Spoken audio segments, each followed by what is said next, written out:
Bonjour à toi, chère expérimentatrice et cher expérimentateur. Tu es bienvenue sur la chaîne de la Divine Connexion, qui n'est pas la première. Ça faisait un petit moment que j'en avais pas édité. En tout cas, je suis ravie de pouvoir t'apporter un nouveau sujet qui peut-être pourra t'intéresser, éveiller ta curiosité ou au contraire te passionner. Et si tu as envie de prendre quelques notes, eh bien je t'invite au fur et à mesure de la vidéo de cliquer sur pause pour noter ce qui t'intéresse. De mon côté, j'ai moi aussi, pour être très concise et très efficace, pris des notes. C'est parti, on va parler de la nouvelle lune en Lion et juste après du portail 8-8. Je m'explique, le portail du 8 août 2021. Ils ont des effets, ces deux événements de courte durée ont plutôt des effets sur nous, conscients ou inconscients. Toujours est-il que je te partage quelques éléments de ces événements-là. En tout cas, c'est un plaisir pour moi. Merci de me suivre et merci de te manifester. Si la vidéo te plaît, tu peux cliquer, tu peux liker juste en bas, voire même t'abonner d'ailleurs à la Divine Connexion sur Facebook, sur Instagram, sur YouTube également. Et je suis présente sur Twitter un petit peu moins, mais en tout cas voilà, je serais ravie que tu fasses partie de la communauté. Go, on y va pour la nouvelle lune en Lion. La nouvelle lune en Lion, dans le maître d'ascendant du Lion, est le soleil. Le soleil, eh bien, qui est le grand tout, qui est le divin. En tout cas, il représente l'amour divin, il représente l'esprit, il représente la créativité, la conscience, mais par-dessus tout, l'amour de soi, l'amour du moi. Ce que je te dis là, c'est important, tu le retrouveras plus tard, tu retrouves un complément d'information en fin de vidéo. Alors pour en revenir donc à la nouvelle lune en Lion, eh bien elle nous demande d'activer notre feu intérieur. Celui qui est déjà en nous mais qui est plus ou moins éteint ou en tout cas qui est ambivalent. En tout cas, voilà, par cette nouvelle lune, eh bien on active ce feu qui est en nous. On prend notre juste place. On rayonne mieux et on rayonne davantage. On émane l'assurance qui est en nous. Et surtout, on reste décisionnaire de tous les choix que nous avons à faire. Et aussi avec l'élément feu, eh bien nous prenons place, en tout cas en termes de leadership, eh bien on prend cette place que nous connaissions mais que nous avions étouffée, ou bien au contraire que nous n'avions jamais osé prendre.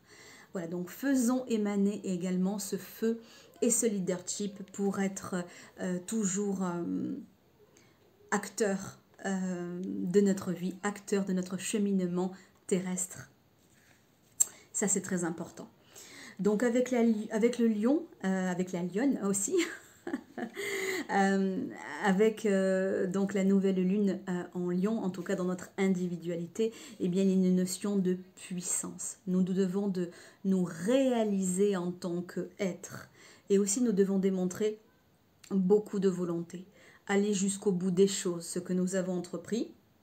Eh bien, peu importe ce que nous en faisons, mais en tout cas, nous devons aller au moins jusqu'au bout. On doit être pleinement conscient de notre pouvoir pour mieux exister dans cette vie et conserver cette place dont je vous parlais il y a quelques secondes. Avec le jeu du jeu, avec le jeu du jeu JE, eh bien, c'est très important justement de ne pas le sous-estimer, parce qu'il nous demande d'être ambitieux, généreux, mais par-dessus tout, d'avoir de l'amour pour nous-mêmes. Ô combien beaucoup de personnes n'ont pas confiance en elles. Ô combien beaucoup de personnes ne s'aiment pas. C'est le moment avec l'énergie du lion, eh bien, de faire émaner cet amour, de le faire rayonner. En tout cas, c'est ce que nous amène cette énergie du lion dans notre individualité. Dans l'énergie du collectif, donc de la lune qui visite la maison du lion, eh bien, je l'ai dit à plusieurs fois dans des lives, lors des vidéos, que la lune ne représente pas que la mère à l'enfant. Elle ne représente pas que l'émotion. Elle ne représente pas que le don de voyance.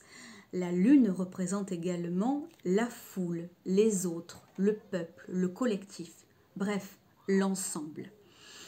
Et donc, comme nous pouvons le constater, hein, d'ailleurs, le lion, c'est vraiment ce qu'il dit, en tout cas, enfin, la visite de la lune dans la maison du lion, et bien dans le collectif, l'ambiance, en tout cas des peuples, a une tendance à développer, ou en tout cas développe un goût pour l'amusement, pour les plaisirs, pour les spectacles. Hein, les personnes se montrent beaucoup plus démonstratives, elles se montrent beaucoup plus expressives, elles se montrent aussi beaucoup plus autoritaires, dans le yin comme dans le yang. C'est l'énergie du lion qui nous amène à cela. Et donc on sort, on se montre, on s'impose, voire même on en impose. Alors attention quand on en impose, à nous de créer la balance. Et justement, la balance, on en parle par le fameux portail 8-8, autrement dit du 8 août. En ce qui concerne eh bien, ce fameux portail énergétique, eh bien, il faut savoir que le contrat que nous avons passé, j'ai bien dit le contrat dans l'au-delà, hein, bien avant notre incarnation, eh bien, le contrat que nous avons passé a bien été signé. Autrement dit, ce que nous expérimentons maintenant. Si nous sommes en transition et que nous avons décidé quelque part de créer du renouveau, eh bien cela passe inévitablement par l'inconfort du chaos. Le reste de l'année, comme je l'ai dit dans d'autres vidéos, sera intense et le portail 8-8 est une invitation à conscientiser que nous devons être dans la droiture de ce que nous sommes afin de retourner à notre verticalité, en tout cas du mieux que nous pouvons. Autrement dit, ce n'est pas du tout une période de repos, au contraire, nous devons de nous activer, de mettre l'énergie au service du tout, le tout, l'énergie solaire. On trouve également l'équilibre qui est le nôtre et on conserve la stabilité afin de mieux passer le cap. N'oublions pas qu'avec le 8, eh bien, nous avons affaire à la loi du karma. Et donc, c'est ce que je vous disais tout à l'heure, qu'en fait, nous avons choisi de vivre ce chaos, de vivre cette période, cet espace-temps de transformation qui se fait, je dirais, par étapes. Aussi, on accepte les confrontations de ce monde ici-bas, les contingences matérielles, financières, judiciaires, arbitraires, bref, les règles en tout genre. Si nous sommes à bord du Grand 8 dont les montagnes russes rythment notre actualité et rythment notre quotidien depuis maintenant quelques années, eh bien nous devons actuellement de rester souples et non raides comme la justice. Car le 8, c'est la symbolique de la justice, de la balance. On trouve l'équilibre comme évoqué quelques secondes auparavant. Il nous faut garder le cap, c'est impératif, parce qu'il y a encore 1 ou 2 années où la Terre va se craquer. Oui, parce que si vous avez suivi plusieurs de mes vidéos, eh bien, vous le savez, nous sommes dans une période de transformation hein, qui se fait dans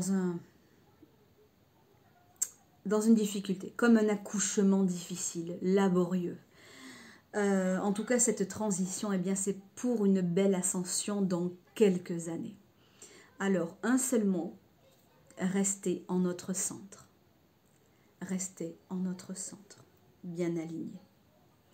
Et si on veut activer donc le plexus solaire, Manipura, hein, il se trouve sous le, voilà, au niveau du sternum, quelque chose comme ça.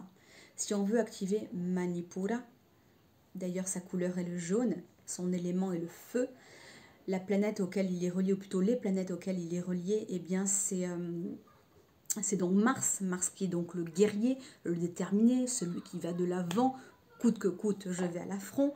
Et également le soleil, eh bien la lumière, on doit briller, rayonner par notre propre lumière. Avec Manipura, on travaille sur la détermination, on travaille sur l'efficacité, on travaille bien évidemment sur l'amour-propre, la patience et la tolérance, et puis par-dessus tout sur la confiance en soi. On active Manipura en travaillant sur la confiance que nous devons acquérir ou maintenir. Et puis si on veut activer Manipura avec des cristaux, eh bien alors le tout premier des conseils, eh ben, c'est de vous rapprocher d'un lithothérapeute. Mais en tant que bonne connaisseuse, je me permets de vous apporter ceci. Eh bien, de poser de la citrine jaune sur votre plexus solaire, de l'aventurine, de la topaze ou encore de la pierre de soleil, cela va de soi. Voilà comment faire pour émaner la lumière, ou plutôt pour la trouver et pour activer bien évidemment notre chakra Manipura du plexus solaire. J'espère que cette mine d'informations a été joyeuse à entendre et je vous remercie de votre présence. Je te remercie de faire passer cette vidéo. Merci de ton soutien. Tu peux liker si tu le souhaites, laisser un commentaire si ça t'a touché et merci à toi de ta présence. C'était la Divine Connexion. On se retrouve pour une prochaine vidéo très prochainement. À bientôt.